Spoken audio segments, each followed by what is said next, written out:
Hey, Jason. Look, Mekel's on location too. Yeah. So it is so hot today. I tried to put like a nice shirt on to give a bit of colour, but hey. It's all right. I told everybody what an amazing stylist you are. So, you know, we don't need to see your clothes to prove it, baby. I was hoping you'd turn up topless, mate. I've not seen anything. Well, I've not seen you with your top on for a long time now. It's got a bit of top hair, but hey. I was just laughing. I just trying to sit down. If I sit down, I'll get this awful light on my face. So, Okay. as I say, I'm trying to sit down so I didn't make everybody sick because I keep moving about. It's like ADHD's just bouncing about. Yeah. How's it going, man? What's happening? Thank you for joining us today. Thank you for having me. Awesome force in the industry. One of my all-time favourite stylists. We've done some wicked jobs together. We've had some really creative fun. And now you're steaming, all forces, mate. You know, all cylinders on, and you're smashing it in like film and moving image stuff now. It's kind of you've taken a step further beyond fashion now, and really, you know, really taking your creativity to the world. Mm-hmm. Yeah. It's good. How did that come about for you? Well, really, just in the last, I guess, 2 to 3 years, really understanding now and working on my aesthetic and understanding like what is the voice I want to project to the world with my work. What do I want to be remembered for? What is the mark, or what is the stories I want to tell? And I found, you know, you can always express yourself, of course, through fashion and that platform or medium. However, I just found for me what provokes that oomph in my heart is all about moving image, whether it's film, whether it's campaigns, advertisement, but how you can just make a story more of a narrative with that. Yeah. Awesome. I mean, I love that, babe. I said to you, we were speaking about it the other week, was that one of the things I always loved about working with you, even if it was the smallest, you know, menswear editorial, if it was just a quick shot for like 1883 or something, you always turned up immensely prepared. Some might say over prepared. some might say obsessively prepared.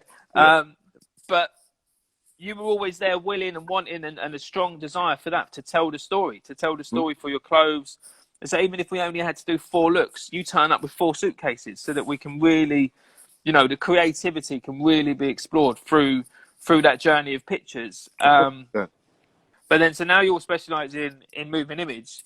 You're using all of that expertise and turning it into, you know, as we always refer to, like more of a story. But I think that must be so satisfying creatively. Mm-hmm. And to have more of an input as well, like with the director or the producers, as to really back and forth as to like when I compile or make my mood boards, it's not just, oh yeah, great, Mekel. Oh, can you maybe change this, or like the colors or the grades or things, you know, and really understanding that. Also the shapes. I'm not just going to be styling anymore size 6 models. So it kind of changes, like, yeah. It sounds fun, but does that present more of a challenge? Say that one more time, sorry. That sounds like it's more fun, but at the same time, does it present more of a challenge? Yeah, but I'm always for a challenge, right? Yeah, it can be very time consuming because, again, it's not just picking off of the runway. So it's a bit of back and forth, and sometimes it might not even show up well on the picture. So until the day of the fitting or the day of the shoot, and then you see the talent or the cast, it might all change. And then, you know, you try things on, but I enjoy it so much more. And yeah, it is a challenge because sometimes it's hard to find things that are like just not there. So you really have to think outside the box and really, really have a great team, which I have, to help me support to make that all happen as well. Now, I know you as like super exuberant, sort of like positive guy and stuff, but does that come easy? You know, to like be super prepared, like with this recent pandemic we've all gone through. I mean, I had to work at being positive. You know, I had to like really turn myself around a little bit. You know, inside. You know, it was big, as I'm sure most people did. Yeah. What are your go-to tools for like pumping that positivity? Oh, so many things. Exercise. I'm sure, as you've all seen, I've literally changed my lifestyle now, or my mindset with that. So working out is number one. Going for a run, whether it's the gym, eating right, all of that plays a massive part in your energy and your mental health and just your mindset and clarity. Also, being aware of the energy I surround myself with and making sure that the people I talk to is always positive, always uplifting.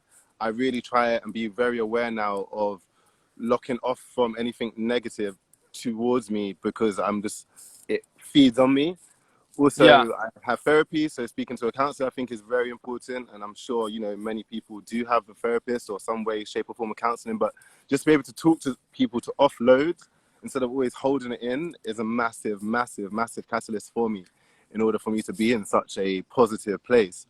And just uplifting myself every day, like whether it's the colors, whether it's the weather, I'm just a happy guy. I just want to be happy. And I Yeah. always want to surround myself with that and uplifting other creatives to be their best. I think that's so key. I never try to measure myself, or it's not a competition against other stylists or creatives, or each in their own lane. I want to see you be your best. And, you know, that's something you always shown me as well, working with you, Jason. You know, you're a massive, massive champion of that. And yeah. And one of the biggest things, huge pieces of news. Well, I mean, you might feel like you've got bigger news, but the biggest piece of news I know about you is that you've recently just signed to an agency, straight coming out of so I mean, there's going to be a huge feel-good factor to that, right? You're coming out of lockdown, nobody's kind of doing any work. We're all unsure about the industry, and then within a few weeks, you're releasing this, you know, great piece of news. Yeah. So how that all came around, basically, long story short, well, you know, Jason, how much I really wanted something like that. And not just for the notoriety aspect of, oh, I have an agent, do you know what I mean? Or just thinking, oh, an agent's going to solve all your problems to work. But it's been many years of constantly working, changing the portfolio, having these conversations, having these meetings, sending out these emails, really always adapting or changing or editing my portfolio to get to the standard and quality that I wanted it to be, and also where it needed to be. And yeah, the conversation started back in February. I was supposed to have a meeting with the agency. Sadly, due to COVID, it all got cancelled. And then during the last 5 months, literally no contact. Coming out of August, and yeah, email pops up.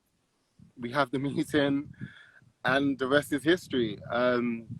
You know, it's the feeling that I had that day of the Zoom call, and then when we met face to face with my agent Kirsten, like, it was an amazing feeling, Jason. I don't think I can put it into words how I felt or how I still feel about it. It still feels very surreal, but it is probably the best news ever. Like, yeah, it's great news.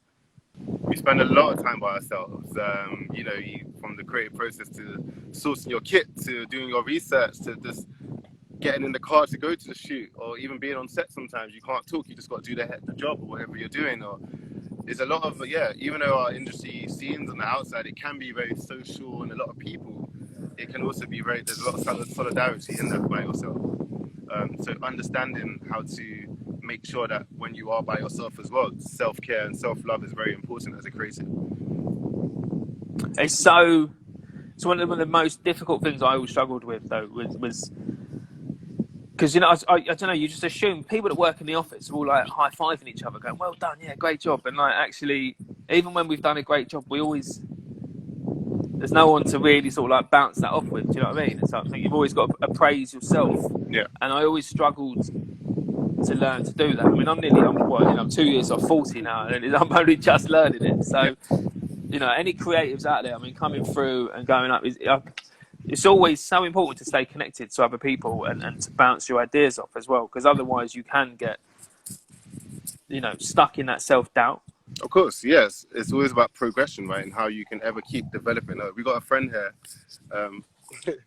You see him? Oh, who's that? This is my new best friend. You gonna say hello? He's not gonna say hello. He's literally come to spend some time with me. He's been we've been best friends for the last 3 days now. Yeah. What's his name? I can't remember his name. That's what I'm trying to say.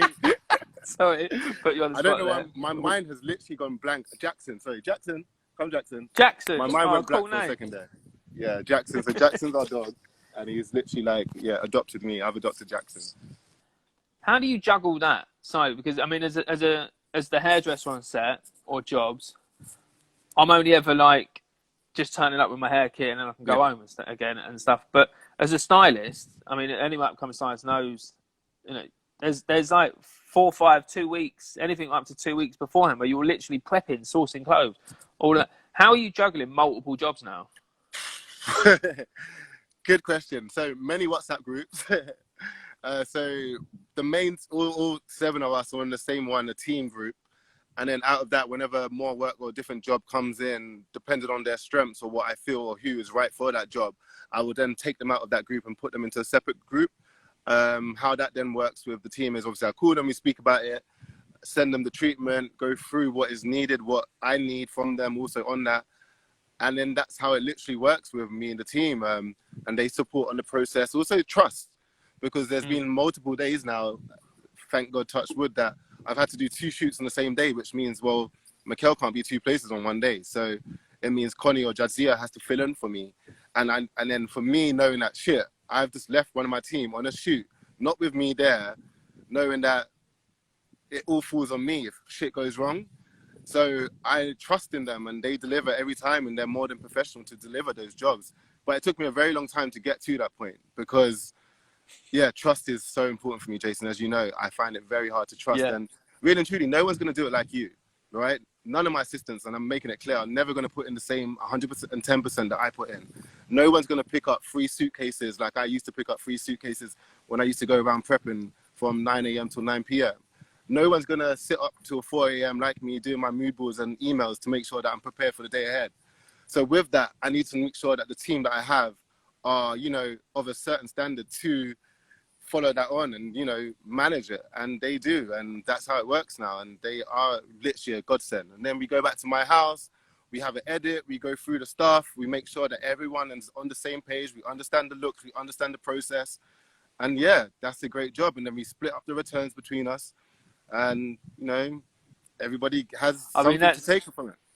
So to cut you, there's emotional attachment. I've learned over the years, okay, you can make this amazing mood board or you can get all these amazing clothes, have the shoot ready to go.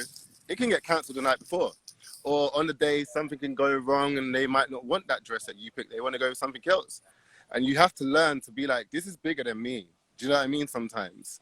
And to take that step back and not take everything personal.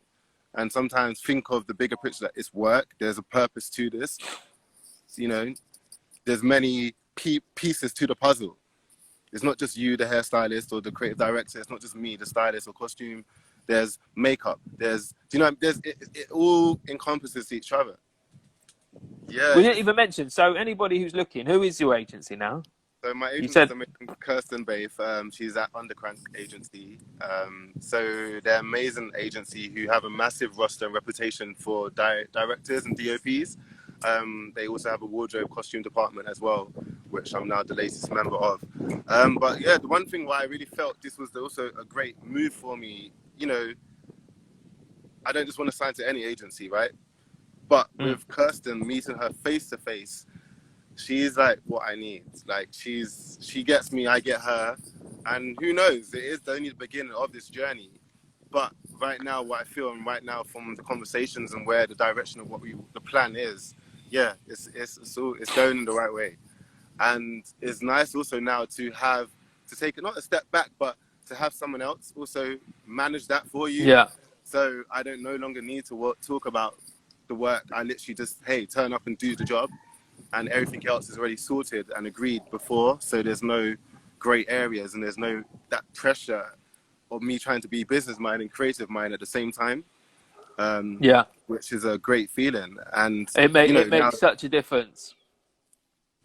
Now having that agent to building these relationships with these new directors and new teams and new production companies. I'm so eager and so ready to get the ball rolling. Yeah. Well, you know, I think for me, one of the biggest points of getting an agent was not having to discuss money with people. Yeah.